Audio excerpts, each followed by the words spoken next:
Investimento com sucesso.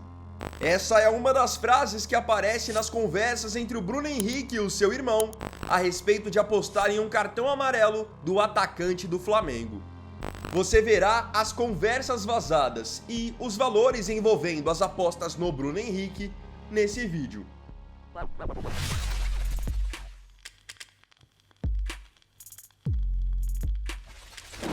Antes, queria lembrar que teremos live mais tarde, depois do jogo, entre Real Madrid e Arsenal na Liga dos Campeões.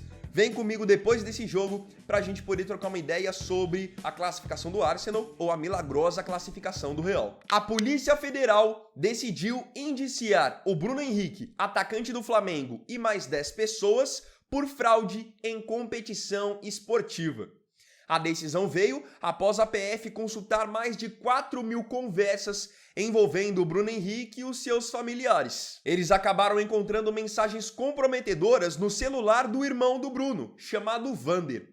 E agora são essas conversas que eu vou mostrar para você nesse vídeo aqui. Nós vamos começar com uma conversa do dia 29 de agosto. O irmão do Bruno fala assim: "Ô tio, você está com 2 cartões no Brasileiro?" O Bruno vai e fala que sim. Aí o irmão dele fala: "Quando o pessoal mandar tomar o terceiro, liga nós, hein? KKKKK." O Bruno responde que vai ser contra o Santos. Aí o irmão dele vai e pergunta daqui quantas semanas. O Bruno fala para ele olhar no Google. Aí ele fala 29 de outubro. "Será que você vai aguentar ficar até lá sem cartão? KKKKK." Aí o Bruno fala: "Não vou reclamar, só se eu entrar forte em alguém." Aí o irmão dele vai e fala: "Boa, já vou guardar dinheiro. Investimento com sucesso." Ou seja, essa conversa aqui, esse trecho, é do dia 29 de agosto. E o Bruno Henrique já tinha muito claro que tomaria o seu próximo cartão exatamente 2 meses depois contra o Santos. No dia 7 de outubro tem uma nova sequência de conversas envolvendo apostas. O Bruno fala assim: "Esse aqui pesado não dá pra você não." O irmão dele responde: "Se eu ganhar R$1.000, tá bom, se for coisa certa." Aí o Bruno Henrique, provavelmente se referindo a uma outra aposta, fala assim: "Tem que ter 10 mil todo final de semana." Aí o irmão dele fala: "Ah tá, eu ia apostar agora, tô precisando de 1.000. Ia apostar agora. Manda numa conta de terceiro e ele me manda." Ou seja, querendo dizer aqui que era pro Bruno Henrique mandar um dinheiro pra ele, mas sem ser diretamente pra ele, passando por outra pessoa. Aí o Bruno responde: "Tô vendo aqui já, você não dá." Na sequência, ele fala: "Deu, lajinha." E o irmão dele fala: "Boa, kkkk, só comemorar agora." E aí ele pergunta pro Bruno: "Tá apostando vitória ou cartão, algo assim?" E aí o Bruno Henrique fala: "Não é nada disso não, parada de cavalo." E o irmão dele fala: "Ah tá, então aqui fechando esse trecho." Quando é no dia 16, que é o mês do jogo contra o Santos, eles voltam a falar sobre os cartões. O irmão dele fala: "Fala tio, bom ou não?" O Bruno: "Fala aí, beleza?" Aí vem o Vander: "Sim, e você?" O Bruno: "Beleza." E aí o irmão dele fala: "Tá com 2 de novo, hein? Quando for o terceiro avisa eu, kkkk." Ou seja, o Bruno estava com 2 cartões e era para avisar quando seria o terceiro para que ele pudesse apostar. Aí o Bruno já fica bravo: "Caraca, me chamou para falar isso, tá de brincadeira, né?" Então já existia esse planejamento de que o camisa 27 do Flamengo tomasse o cartão amarelo contra o Santos no dia 29 de outubro, e esse cartão realmente aconteceu. No finalzinho do jogo ele tomou uma caneta do Soteldo, fez a falta no Soteldo e começou a reclamar com a arbitragem, ao ponto de não ter tomado só cartão amarelo, mas sim cartão amarelo e depois cartão vermelho. Agora vamos aos valores que foram apostados nesse cartão específico do Bruno Henrique contra o Santos. O Vander, que é esse irmão do Bruno que fala com ele nas conversas, ele apostou em uma casa, colocou R$380 e teve um retorno de R$1.180. Acontece que não foi só o irmão do Bruno que apostou nesse cartão contra o Santos, outros familiares apostaram também, como por exemplo a sua cunhada Ludmilla. E detalhe, apostou o mesmo valor que o Vander, tá? Ela apostou em 2 casas diferentes. Primeiro, R$380 em uma, com retorno de 1.180. Na segunda, ela apostou um pouquinho mais. Apostou R$500 que o Bruno levaria cartão amarelo e teve um retorno de 1.425. Teve uma prima do Bruno que também apostou, chamada Poliana.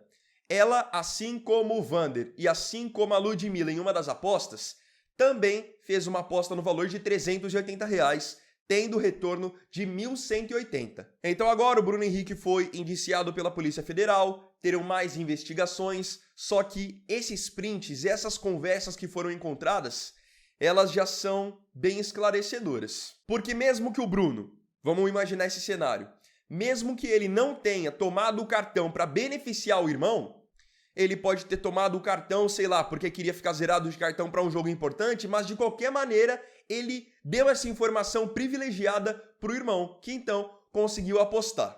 Eu vejo muitas pessoas dizendo que as casas de apostas estão acabando com o futebol brasileiro, que o problema são as casas, mas não é verdade.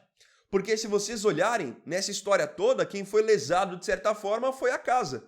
Porque ela que perdeu dinheiro com uma aposta combinada. E aqui tem um outro ponto que eu não tô vendo ninguém falar, mas eu tenho esse raciocínio, esse entendimento. E queria ver se vocês concordam comigo aqui nos comentários.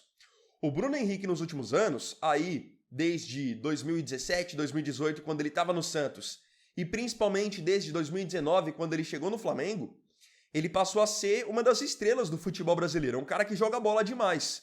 Não à toa, ele ganhou tudo o que ele ganhou com o Flamengo nesses últimos tempos. Alcançou um patamar de seleção brasileira. Então não estamos falando de um jogador qualquer. Não é um jogador que ganha pouco dinheiro. O Bruno hoje está num patamar salarial de mais de R$1 milhão por mês. E está jogando em um dos principais times do Brasil, se não for o principal nesses últimos tempos. Por que o cara vai se sujeitar a passar por isso? A fazer esse tipo de coisa? Se ele ganha tão bem, se tem familiar dele precisando de dinheiro, se o Bruno Henrique ajudar com R$1.000, R$2.000, R$3.000, isso não vai prejudicar ele em nada, vai fazer cócegas nele esse valor, para quem ganha R$1 milhão por mês. É óbvio que também o dinheiro é dele, ele não é obrigado a ajudar nenhum parente, ele ajuda se ele quiser. Mas se ele quiser ajudar com, seja, R$1.000, R$2.000, que seja então com ele fazendo um pix no particular desse familiar. Não fazendo isso da aposta, porque querendo ou não, por um valor ridículo, um valor baixo, tendo em vista tudo o que ele ganha, ele acabou se colocando em um risco totalmente desnecessário. Aí sabe o que pode acontecer agora? Por causa dessas apostas de R$300 que giraram R$1.000, a carreira dele pode acabar, caso ele seja julgado. E sabem uma coisa curiosa que foi divulgada pelo portal do GE? Que há 20 dias, no dia 27 de março, antes do Bruno ser indiciado, teve uma palestra lá no Flamengo, onde os dirigentes eles conversaram com os jogadores sobre integridade esportiva, para tomarem cuidado com doping, sobre questões disciplinares, e agora eles têm essa surpresa extremamente desagradável envolvendo um dos principais jogadores da equipe. Agora eu queria saber qual que é a sua análise, a sua interpretação de toda essa história, depois de eu ter mostrado para você aqui os valores apostados, os prints que foram vazados e também o lance dele tomando o amarelo contra o Santos. Para você, realmente teve manipulação em toda essa história? O que você acha que pode acontecer com o Bruno Henrique? Não se esqueça de colocar nos comentários a sua opinião. Então, galera, esse foi o vídeo dessa quarta-feira. Mais tarde, conto com a presença de vocês aqui no canal para nossa live depois do jogo entre Real Madrid e Arsenal na Liga dos Campeões.